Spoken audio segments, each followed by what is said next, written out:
Je ne doute pas un seul instant, à cause en fait du manque de préparation, en fait de la mauvaise préparation aussi des élections, ce qui suscite beaucoup de remous actuellement dans le public. Et je doute fort que dans un pareil climat, les choses puissent bien aboutir. La loi prévoyait les deux tours ont été réduits en un seul. C'est déjà une chose. En plus, c'est le temps que l'on a mis pour mettre au point les préparatifs nécessaires.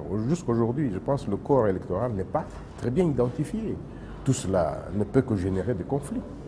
Dans l'état actuel des choses, étant donné cette mise en place sélective, fondée sur des accointances politiques, des approches tribalistes et ethniques, je ne peux pas penser que la Cour suprême puisse, en toute indépendance, désobéir aux ordres qui seraient donnés aux magistrats de la Cour de la part des politiques.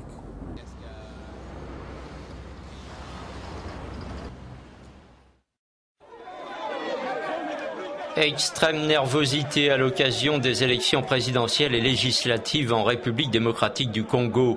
À Kananga, dans le centre du pays, une quinzaine de bureaux de vote ont été incendiés. À Kinshasa, cet homme soupçonné de fraude a été roué de coups. Sans l'intervention de la police congolaise, le fraudeur présumé risquait d'être lynché. Les électeurs lui reprochent d'avoir bourré les urnes. Nous venons d'attraper un type qui nous a amené tout un lot de bulletins déjà signés pour M. Kenny. Et nous l'avons attrapé en train de chercher comment est-ce qu'il peut introduire dans les urnes.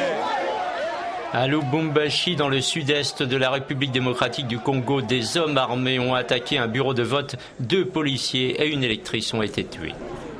11 candidats sont en lice pour la présidentielle. Le président sortant, Joseph Kabila, est présenté comme le favori car l'opposition est désunie. Étienne Tshisekedi n'a pas réussi à rassembler derrière son nom.